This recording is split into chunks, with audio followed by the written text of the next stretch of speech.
other than polar R, right? Polar R क्या था? और polar R is देखते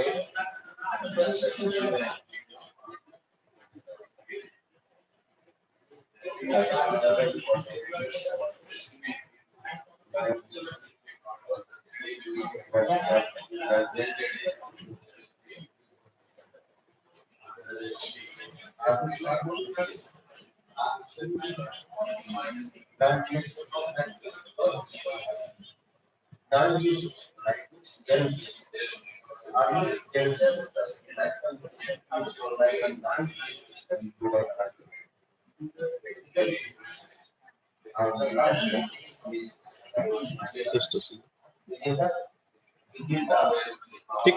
अब जब n इज इक्वल टू 1 की बात करेंगे तो क्या आएगा, ये part multiply by F S.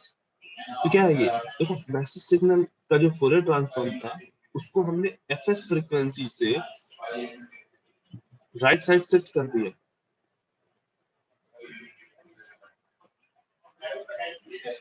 Meaning अब जो ग्राफ बनेगा वो कुछ इस तरह का बनेगा, शिफ्टेड वर्जन। ये वाला जो पॉइंट होगा कहाँ गया होगा, एफ एस पे। ये पॉइंट आया होगा F S plus F M पे।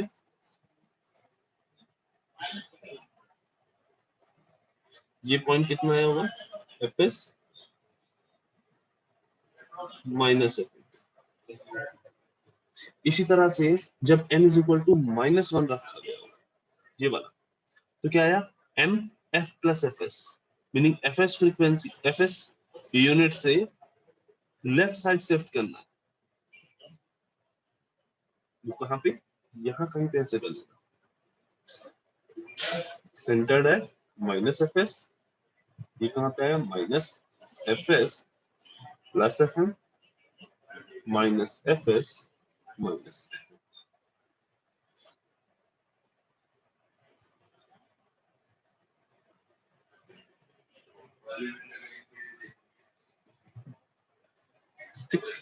अब n जो है वो 0 से लेके -इंफिनिटी से लेके +इंफिनिटी तक है। दैट मींस ऐसे ही ये रिपीटिशन होता रहेगा टिल इंफिनिटी। ये कहाँ पे लाई करेगा, 2fs। इस तरह से इधर भी ये रिपीटेशन ऐसे होता रहेगा। इसका सेंटर कहाँ होगा, 2fs। ठीक, सभी का एम्पलीट्यूड कितना है, fs। ये बेसिकली क्या ड्रा हुआ है, m n जो फोरियर डोमेन में रिप्रेजेंटेशन किया था, फ्रीक्वेंसी डोमेन में जो रिप्रेजेंटेशन किया था सैंपल सिग्नल का, ये उसका ग्राफ है या ये उसका स्पेक्ट्रम है। अब ध्यान से देखो, जब तुम इसको रिकवर कर रहे हो, हम रिकवर का प्रोसेस हम बेसिकली फ्रीक्वेंसी डोमेन रिप्रेजेंटेशन से ही देखते हैं। तो जब इसका रिकंस्ट्रक्शन कर रहे हो तो तुम्हें बेसिकली क्या चाहिए, आउटपुट पे तुम्हें यही तो चाहिए, इतना पार्ट। बाकी जो ये वाले सब इधर आ रहे हैं, जो रिपीटेड वर्जन आ रहे हैं, मीनिंग से जो shifted version of message signal आ रहे हैं, वो हमें नहीं चाहिए। ठीक, देखो फर्स्ट ऑफ ऑल ये जो ग्राफ बन रहा है, ये ग्राफ है तुम्हारे सैंपल्ड सिग्नल, मीनिंग जो तुम्हारा डिस्क्रीट सिग्नल है जिसको हमने टाइम डोमेन में इस इक्वेशन से लिखा है। ग्राफ हमने उसका टाइम डोमेन में ये बनाया हुआ है। ठीक, फ्रीक्वेंसी डोमेन में हमने उसकी इक्वेशन ये लिखी हुई है। ठीक, और उसको हमने ग्राफिकली ये बनाया। ये क्या है, आउटपुट है तुम्हारे सैंपल, आउटपुट है तुम्हारे सैंपलर का। नाउ अब इस डिस्क्रीट सिग्नल को जब हमें रिकंस्ट्रक्ट करना है,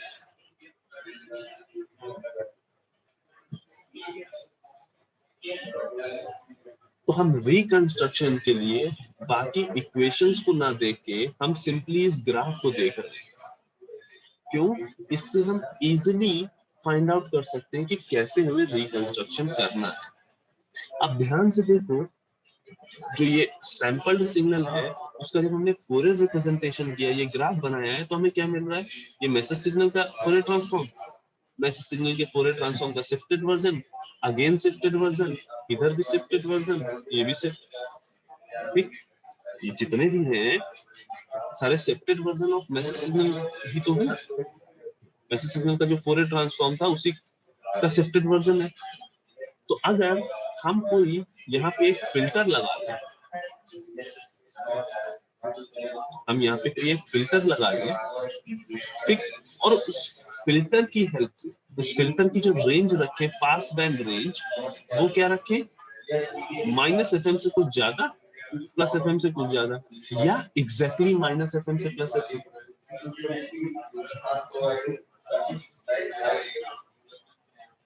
ठीक, ऐसा एक फिल्टर हम लगा दें, लो पास फिल्टर। वो क्या करेगा, ये जितने शिफ्टेड वर्जन है इन सबको ब्लॉक कर देगा, केवल इसको पास करेगा, ठीक। तो ये आया, मतलब क्या है, अगर हम जो चीज फ्रीक्वेंसी रिप्रेजेंटेशन में देख रहे हैं वही काम तो टाइम डोमेन रिप्रेजेंटेशन में भी हो रहा होगा ना। यानी अगर हम सैंपल सिग्नल को एक लो पास फिल्टर से पास करेंगे तो हमें आउटपुट में क्या मिलेगा, हमारा मैसेज,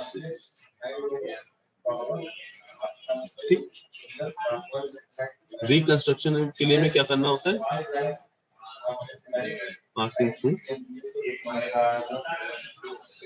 लो पास फिल्टर, जिसको सैंपल्ड सिग्नल को लो पास फिल्टर से अगर आप पास करोगे तो इजीली तुम यहां से देख पा रहे हो कि कैसे हम सिग्नल को रिकंस्ट्रक्ट करेंगे। अब जरा इमेजिन करो, अगर ये fs माइनस fm वाला पॉइंट, ये वाला, ये यहां कहीं पे आ रहा हो, किसी वजह से ये fm की वैल्यू ग्रेटर देन होती fs माइनस fm से, यानी ये पॉइंट यहां कहीं पे अंदर घुसा हुआ होता, कुछ ऐसे बन रहा होता। तो क्या तुम्हारा जो ये फिल्टर है वो इसको इजीली रिकंस्ट्रक्ट कर पाता, एक्सट्रैक्ट कर पाता, बाकी सबको ब्लॉक करके केवल इतने पार्ट को बाहर निकाल पाता? नहीं कर पाता। ध्यान से देखो तो ये जो कंडीशन है,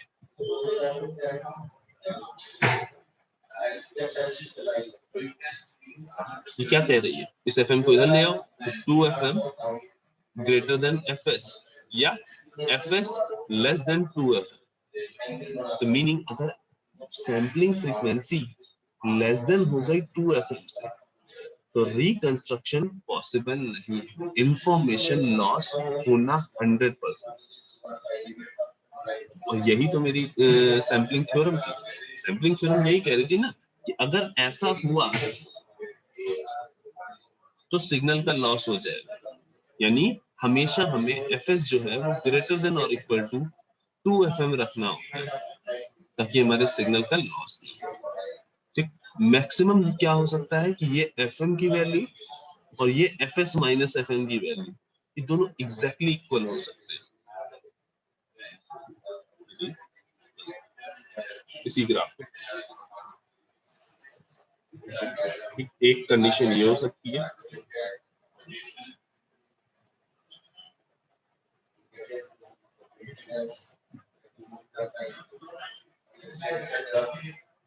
और एक कंडीशन ये।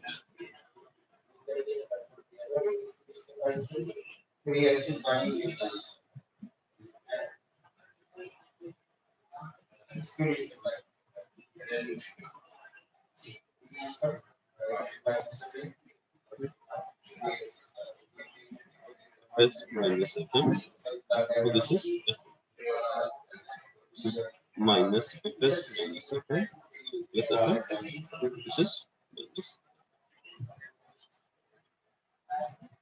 तो ये जो कंडीशन, ये जो ग्राफ बन रहा है,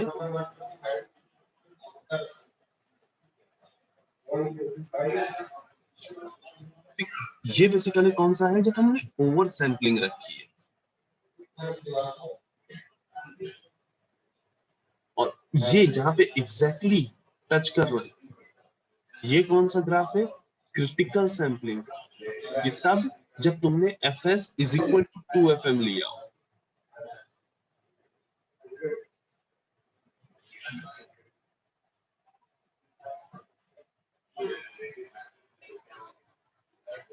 ठीक, अब ध्यान से देखो, जब अगर इस ओवर सैंपल्ड सिग्नल को तुम फिल्टर की हेल्प से बाहर निकालने की कोशिश करोगे, तो हो क्या रहा है कि हाई फ्रीक्वेंसी के कुछ कंपोनेंट यहाँ अंदर घुसे हुए हैं। ये पार्ट तुम्हारा डिस्टॉर्ट हो गया, और इस डिस्टॉर्शन को, इस प्रॉब्लम को हम क्या बोलते हैं? एलियासिंग। ठीक, जब आप ओवर सैंपलिंग कराते हो तो डिस्टॉर्शन होता है, इस डिस्टॉर्शन को हम क्या कहते हैं? एलियासिंग। ठीक, और अगर हमारे पास आइडियल फिल्टर, यानी कुछ इस तरह का, ये वाला आइडियल फिल्टर एग्जिस्ट करे, तो हम क्रिटिकल सैंपलिंग वाला जो मामला है, सैंपलिंग जब क्रिटिकल सैंपलिंग हो रही है, यानी fs is equal to 2fm है, तो इसको यूज कर सकते हैं। लेकिन क्योंकि हमारे पास ऐसे शार्प कट वाला, शार्प पास बैंड वाला सिग्नल अवेलेबल नहीं होता है, लो पास फिल्टर अवेलेबल नहीं होता है, दैट इज व्हाई हम इसको यूज करते हैं। मीनिंग हम ये डिसाइड करके चलते हैं कि जो fm की वैल्यू है वो लेस देन होनी चाहिए fs माइनस fm से, और ये डिफरेंस सफिशिएंट होना चाहिए ताकि जब हम रिकंस्ट्रक्शन कर रहे हो तो मेरा लो पास फिल्टर अगर इसकी नॉन आइडियलिटी को कंसीडर करे, तो ये जो एक्स्ट्रा पार्ट ले रहा है, ये वाला part, ठीक, यहाँ पे भी तुम्हारा मैसेज सिग्नल का जो ये शिफ्टेड वर्जन है वो एग्जिस्ट ना करे।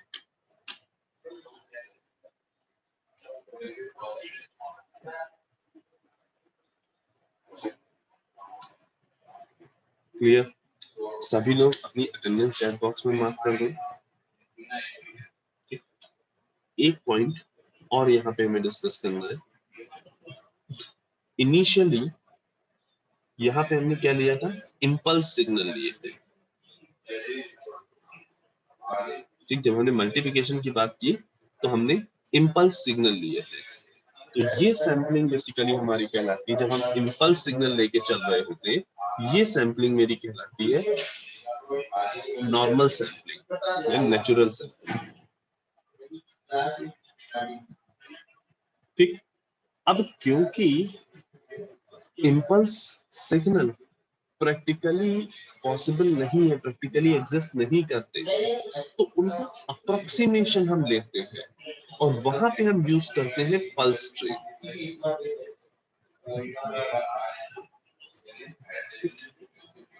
कुछ इस तरह से।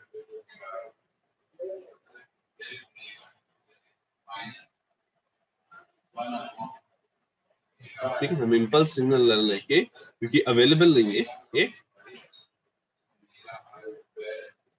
पल्स सिग्नल लेते हैं। ठीक, और कोशिश करते हैं इसकी जो ये विड्थ है ए, और इसका जो एम्पलीट्यूड है वो 1/a, ताकि जो इसका ओवरऑल एरिया है वो हमेशा यूनिटी है। और जब इस तरह की पल्स ट्रेन लेते हैं इम्पल्स ट्रेन की वजह, ठीक है, जब हम पल्सेस यूज करते हैं, ठीक, जब हम प्रैक्टिकली पल्सेस यूज करते हैं तो उस सैंपलिंग को हम क्या बोलते हैं? Flat top sampling. इसको हम क्या बोलते हैं? Flat top sampling. दो तरह की सैंपलिंग हम देख सकते हैं, एक जिसमें तुमने मैसेज सिग्नल को मल्टीप्लाई कराया है इम्पल्स सिग्नल से, इम्पल्स ट्रेन से, जो अभी हमने यहाँ पे देखा कैसे उसका रिकंस्ट्रक्शन होगा, क्या उसका मैथमेटिकली टाइम डोमेन में कैसे रिप्रेजेंट करेंगे और फ्रीक्वेंसी डोमेन में उसको कैसे रिप्रेजेंट करेंगे। ठीक, इसी तरीके से जैसे यहाँ पे हमने इम्पल्स ट्रेन लिया है, उसी तरीके से हम क्या कर सकते हैं? उसको पल्स से मल्टीप्लाई कर सकते हैं, और जब इस तरह की पल्स से मल्टीप्लाई करोगे तो उसको हम क्या बोलेंगे? Flat top sampling. In general, क्योंकि तुम्हारा इम्पल्स सिग्नल एग्जिस्ट नहीं करता है प्रैक्टिकली हम इम्पल्स सिग्नल नहीं बना सकते, है ना।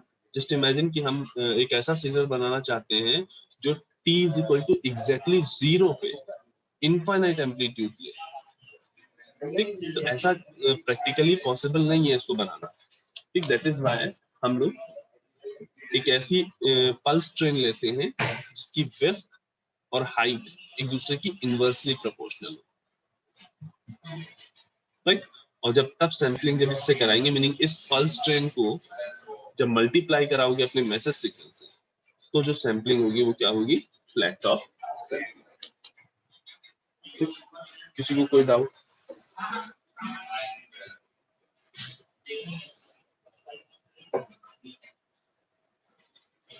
ठीक है, जिन लोगों की अटेंडेंस मार्क हो गई है वो नेक्स्ट क्लास के लिए प्रोसीड कर सकते हैं।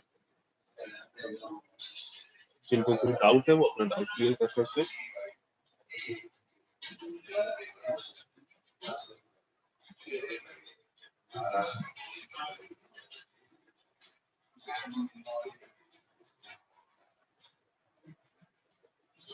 जी, सारे लड़के जुड़े हैं सर। हाँ, आपका